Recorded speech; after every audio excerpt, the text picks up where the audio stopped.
This is CBN NewsWatch. And thank you so much for joining us for this edition of CBN NewsWatch for this Friday, July 26th. I'm Ephraim Graham. Ahead today, the Trump administration's strategy in dealing with rogue nations. We're going to also take an inside look at why Israel is a world leader in counterterrorism. Pastor Greg Laurie talks about a huge harvest event and reaching the next generation for Christ. And get Harry Connick Jr.'s take on living out your faith. We've got all these stories and much more ahead in this edition of CBN Newswatch. We want to begin this hour with two rogue states rattling their swords in the face of U.S. diplomacy. North Korea and Iran both launched missiles this week, testing their ability to wage war and sending a message to the world. North Korea launched two short-range ballistic missiles Thursday, the first launch since President Donald Trump met Kim Jong-un at the border with South Korea back in June. Earlier this week, Iran reportedly launched a ballistic missile that traveled more than 600 miles, this amid heightened tensions between the U.S. and the Islamic regime. President Trump is working to ensure both North Korea and Iran are not in possession of nuclear weapons. As CBN national security correspondent Eric Phillips reports, while the administration's strategies are similar, the impact has been completely different. Some would say North Korea is at it again, recently firing two short-range missiles conveniently timed while White House National Security Advisor John Bolton is in South Korea.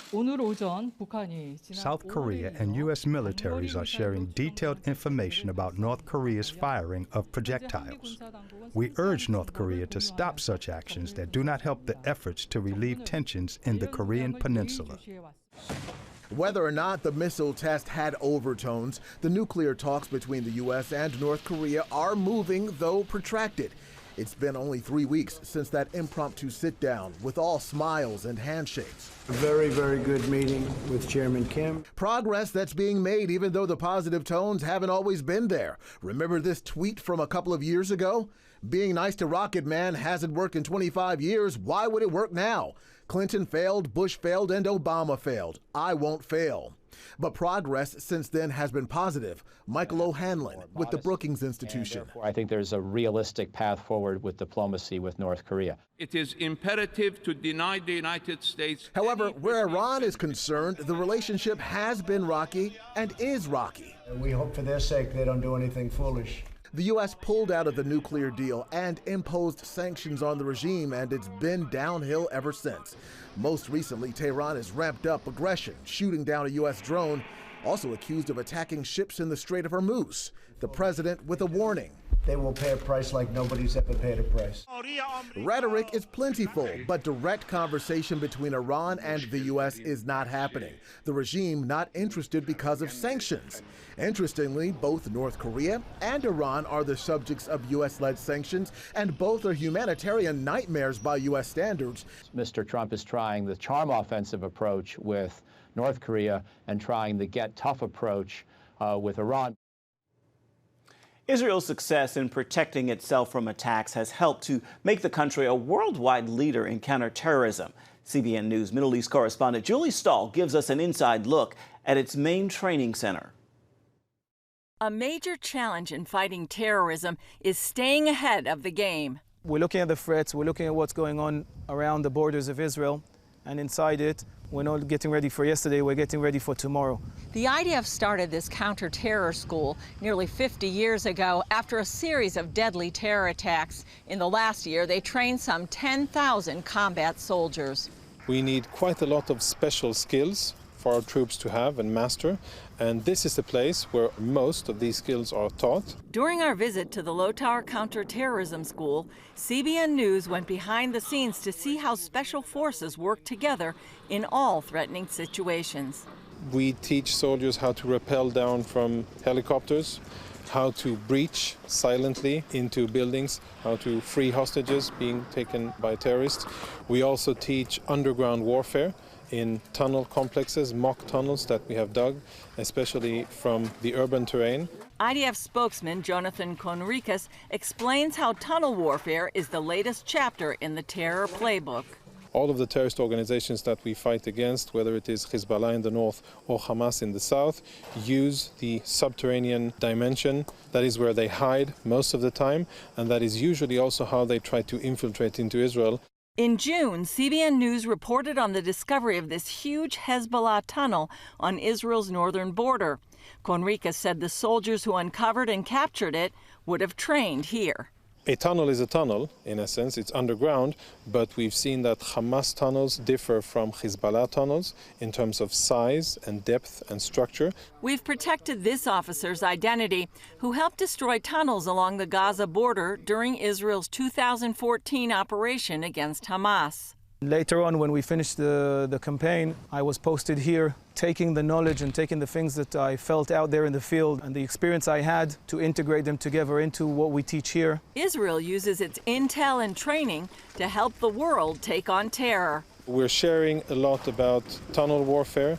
We're dealing a lot with how to operate effectively in urban terrain, how to find the terrorists and limit the collateral damage to non-combatants, essentially civilians. Last year, there were 23 international cooperation exercises. When other countries we train with, they come and look at us, and I think the things that they find special or extraordinary about the IDF would be we're agile, we're flexible, creative, and some of the things where we live with our backs to the wall, so we have to always move on and be ready for the next threat.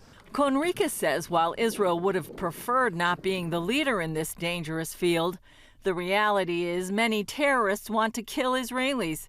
So Israel will continue staying ahead of the game and helping the rest of the world along the way. Julie Stahl, CBN News, the Lotar Counterterrorism School in central Israel.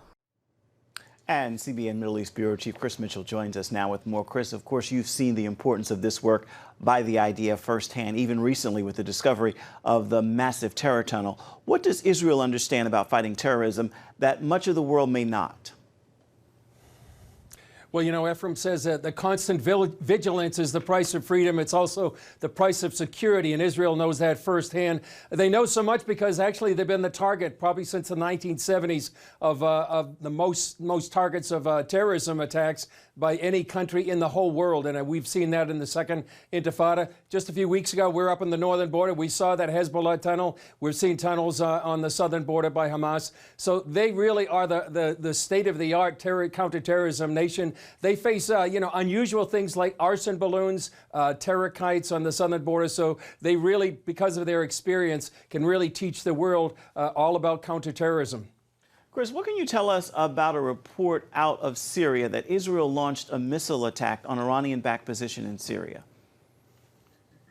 Well, it's really no surprise that from a report like that for the last couple of years, there's been well over 200 attacks by Israel into Syria. They consider that really their number one threat right now, that Iran is trying to use the vacuum of the Syrian civil war to have both heavy weapon systems and militias come in there that would pose a threat to Israel on its northern border, especially on the Golan Heights. So they make it an effort all the time to, if they see any Iranian weapon systems that could be game changers, they're going to attack those inside Syria.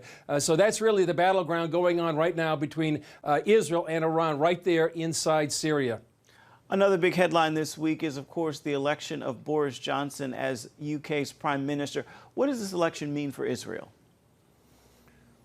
Well, it actually means a lot, Ephraim. He's considered a friend to Israel. He's been here many times. And I think more importantly, he'll probably be stronger against Iran. Someone said that when he was elected, which call he makes first would be important. Would he call U.S. President Donald Trump, or would he call German Chancellor Angela Merkel? And I think actually he's leaning towards President Trump and taking a stronger stand against Iran. And right now, as he takes office, he faces an international crisis because Iran has seized a British-owned ship, the Stena Impero, and 23 of its crew members. They're actually holding that. So it's a standoff right now, and it depends how he's going to come back to the Iranian regime. Is he going to be strong, or could he appease the Iranian regime like many of the European nations have done? All right, a lot to follow in Israel. Can you give us a quick preview of what's ahead today in Jerusalem Dateline? Yeah, well, we're going to be talking about a mystery that a lot of people are quite interested in and fascinated by. Where is the Ark of the Covenant? We have a story on that. And we also have a story in addition to that about where are the lost treasures of the Second Temple. It's a fascinating story. CBN has a new documentary about that. But we talked with a researcher and an expert right there in the Via Dolorosa. He thinks those treasures are not that far from there. We also have a story on, BDS, boycott, divestment, and sanctions. About that for what the U.S. Congress has just voted on. And so we'll have all that on this week's Jerusalem Dateline. We think it'll be a fascinating show. Indeed, indeed. Chris Mitchell, always a pleasure. Thank you so much. A reminder for you at home, you can catch Jerusalem Dateline tonight at 9:30 Eastern. And, of course, that is on the CBN News Channel. While some parts of the United States are seeing a bit of a relief this week from record high temperatures, an historic heat wave is sweeping much of Europe, with temperatures, not heat indices, but actual temperatures ranging from 105 degrees to nearly 109. Gary Lane is on the story. A suffocating heat wave rising up from the Sahara Desert is shattering record high temperatures across Europe. London recorded its hottest day on record for July, 98.4 degrees Fahrenheit at Heathrow Airport. I'm not dealing with this heat. I'm from Scotland. I melt beyond 35 degrees, so this is pretty much where I start to pass out. I need to get in the water. To get into the water, cool down. And that's exactly what many Londoners, tourists, and others did Thursday as temperatures in the UK went to just over 100 degrees Fahrenheit. They took to beaches, ponds, and fountains to cool off. This community services worker in Kensington and Chelsea is visiting the elderly, reminding them to drink plenty of liquids. Because remember, dehydration can send you back to hospital. That is, honestly, some people go to hospital just because they are very dehydrated. In Paris, a new record high temperature, 108.7 degrees Fahrenheit. That shattered a previous record high set back in 1947. Air conditioning is rarely needed here. Few people have it in their homes and apartments. So many Parisians took a dive into some of the city's famous fountains just to cool off, this one near the Eiffel Tower. I'm from Indonesia, so I know what sun is and hot is, but this is just like too much. Electric fans sold out in Paris, and on Thursday, 1/5 of France was under a red alert heat emergency. A similar heat wave in 2003 killed 15,000 people in the country. North of France and Belgium, the hottest heat wave on record, with high temperatures of 40 degrees Celsius. That's about 105 degrees Fahrenheit. Record highs were also recorded in the Netherlands at 105 and Germany at 108.7. Meanwhile, back in London at the zoo, even the usually playful meerkats appeared a bit hot and sluggish. Like their human counterparts, they tried to make the best of it. They cooled off by gnawing into some frozen refreshment, ice cubes, provided by their caregivers. Gary Lane, CBN News. Coming up, Pastor Greg Laurie on reaching the most connected but hopeless generation with the good news of the gospel of Jesus Christ. Stay with us. Remember for a moment what it was like to be a child. You believed every story you were told. You saw a world full of endless possibilities. What stories will the world's orphaned and at-risk children believe? We believe the Bible tells the only story truly worth believing. We believe that every child should have the opportunity to dream, the chance to take challenges and turn them into possibilities, the chance to stand on the promises of God, to recognize their place in the greatest story ever told. They have their whole lives ahead of them. Theirs is a world of endless possibilities. They are looking for a story to believe. We will tell them that story. Will you join us?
Well-known pastor and evangelist Greg Laurie is preparing for a huge evangelistic event for Southern California and actually the world. He says with technology, people can join the three-day event from anywhere. He spoke with our Charlene Aaron about how a tech-savvy generation still needs to be connected to Christ. So we've gone from the greatest generation, those that were living through World War II, then the baby boomers, that's my generation, then Generation X, then the millennials, and now Generation Z. So here's a generation of young people who have everything really that one could want in life, the tech, all the great exciting things that are part of their life. But maybe we've never had a more connected generation, maybe through media, and at the same time, a more disconnected generation and a more hopeless generation. They have the highest suicide rate of any generation, the highest use of drugs of any generation. So what is our message to the hopeless generation? Well, it's the hope of the gospel. It's a relationship with God. We're basically saying there's nothing this culture can offer you that will fill that hole in your heart. Only Christ can do that. So that aspect of what we're saying doesn't change because Jesus Christ is the same yesterday, today, and forever, and he is the answer for every generation. He never changes. That's right. And Pastor Laurie, how would you encourage Christians to be praying ahead of this crusade? Well, I'd like to say to all those that are watching right now that you can participate in this crusade no matter where you are. Obviously, we would love you to come and join us in Southern California at the Angel Stadium. We'll have over, God willing, 100,000 people over the weekend. But you can watch it online. It's live at harvest.org. You can also download our Harvest app. You can watch it on Apple TV. You can watch it on the Roku box. So there's many ways to get the content of this event, and you can use it to bring people to Christ. Here's a story. Someone wrote me and said they were watching it on the laptop computer, and the lady said she left the room for a moment and came back in, and when I was praying for people at Angel Stadium, her husband was literally on his knees in front of the computer praying. So look, God can use technology. We're using it right now. And the gospel is powerful through technology. So I would encourage the folks watching this right now to pray for us. Number one, try to come and join us in person. But thirdly, watch it yourself live. Have a viewing party at your house. It's a high quality HD signal, so you can watch it on your big TV set if you have one in your front room or your little tiny TV set, whatever you have, or send the link to friends and tell them to watch it. And it's a tool that we want to give to you to help bring your friends and neighbors and loved ones to Christ. Well, it sounds like it's going to be an amazingly wonderful time. Great guests that you're going to have alongside you there. And tell us again, remind us again of the dates and the location. Yes, well, I have to look at this thing for a second. Forgive me. Let's see. August 23 to 25. Isn't that bad? I don't have the dates memorized, so I had to look at the poster. August 23 to 25 at Angel Stadium. It starts at 7 in the evening, goes till around 9 or so. We have an amazing lineup of musical talent. We have Jeremy Kemp. We have Phil Wickham. We have Chris Tomlin. We have Lecrae, Newsboys, For King and Country, the list goes on. And then every night, I'm going to be talking about how to have a relationship with God. I would say there's 3 words that start with H that would be thematic for this weekend at Angel Stadium. One of them is hope. We already talked about that in this brief interview where we want to bring hope to the hopeless generation. Another one is heaven, how to have the assurance that you will go to heaven when you die. And we want to tell people how to come into a relationship with Christ. And thirdly, happiness, how to be happy. And you can find this happiness in a relationship with God, and we'll tell people how. Hope, happiness, heaven. I love it. Pastor Greg Laurie, thank you so much for your time. God bless you. God bless you, Charlene. All right, bye-bye. Still ahead, some Democratic presidential candidates have talked about adding more justices to the U.S. Supreme Court to counterbalance President Trump's appointments. But what does one well-known justice think about that idea? We've got the story. Stay with us.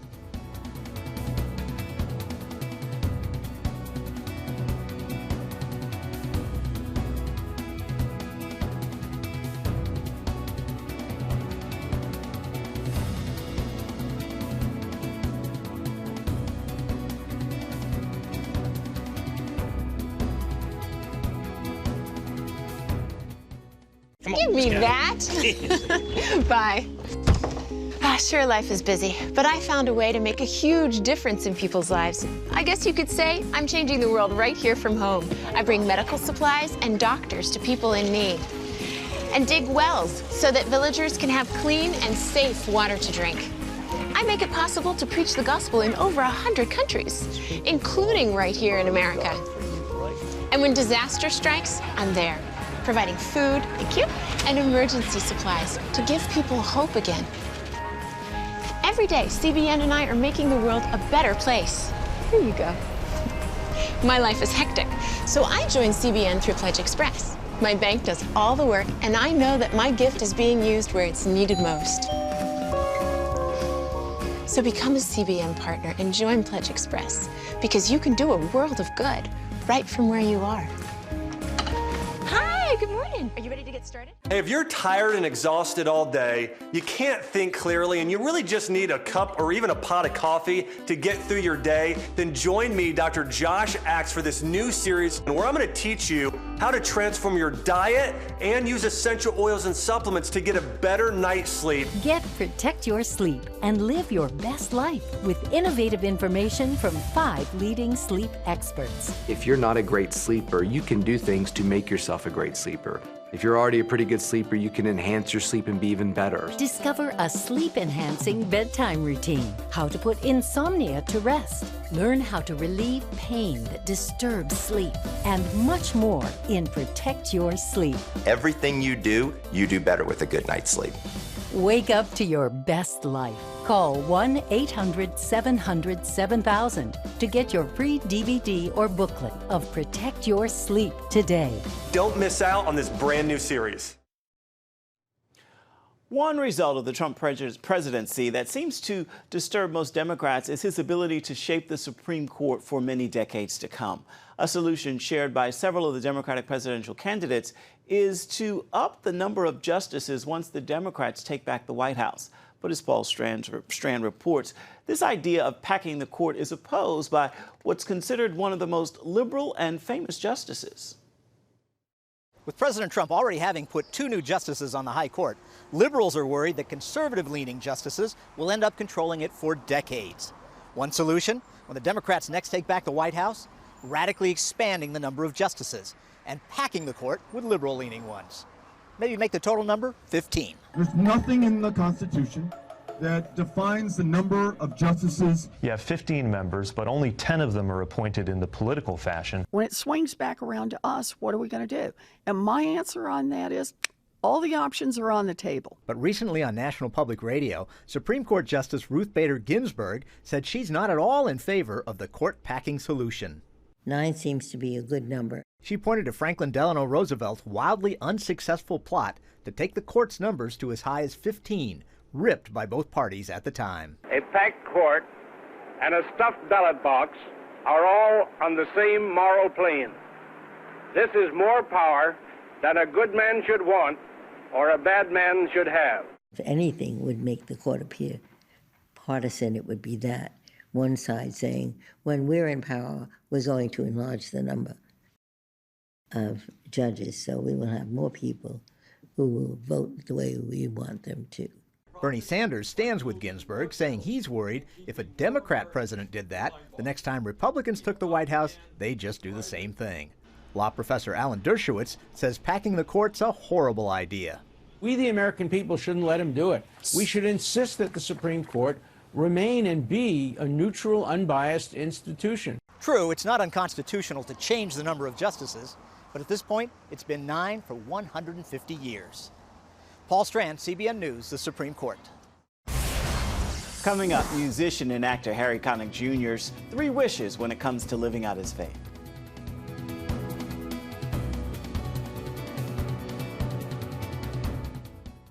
We will move the American embassy to the eternal capital of the Jewish people, Jerusalem.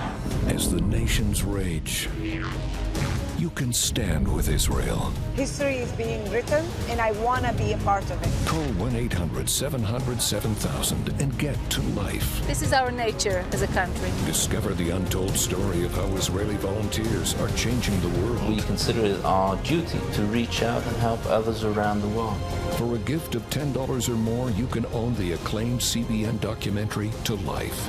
To treat a human, no matter what he is, which religious he have, which color he is, this is what I'm doing.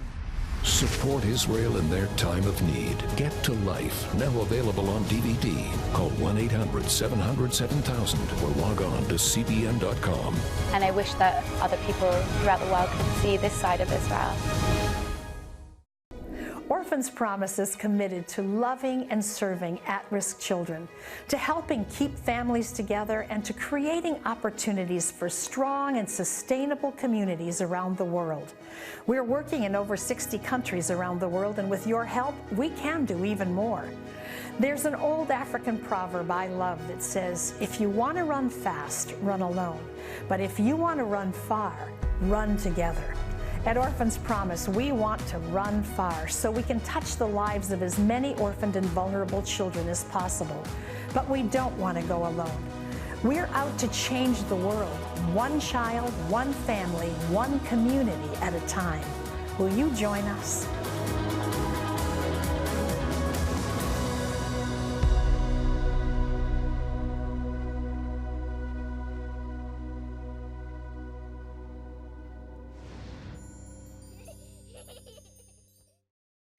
It's Christmas in July on PureFlix with a Harry Connick Jr. movie playing called Angels Sing. It also stars Willie Nelson as a mysterious stranger who helps Connick's character, Michael, to overcome tragedies in his past and present to find his Christmas spirit again. Connick speaks openly about his faith and says when it comes to faith, he focuses on one thing to keep it simple.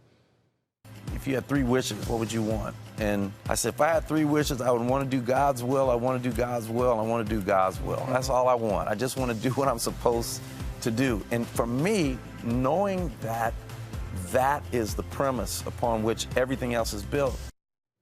Now you can find out more about Connick's movie, Angels Sing, playing on PureFlix, and more about his faith at CBNNews.com. Time now for your Friday Faithful, and today I leave you with a message I shared earlier in the week, but I really think it bears repeating as we move into the weekend. God is calling us all to serve. If you're too big to serve, you're too small to lead. Make room to serve today and make it a fabulous Friday. That will do it for this first edition of CBN NewsWatch. Remember, you can get more of the issues you care most about at CBNNews.com. And you can watch CBN News programs anytime on the CBN News channel. You can also find us on Facebook, Twitter, and Instagram. We'd love to know what you think about the stories you've seen here today. Email us, newswatch@cbn.com. Hope you'll join us again right here next time. Have a fabulous Friday and a wonderful weekend.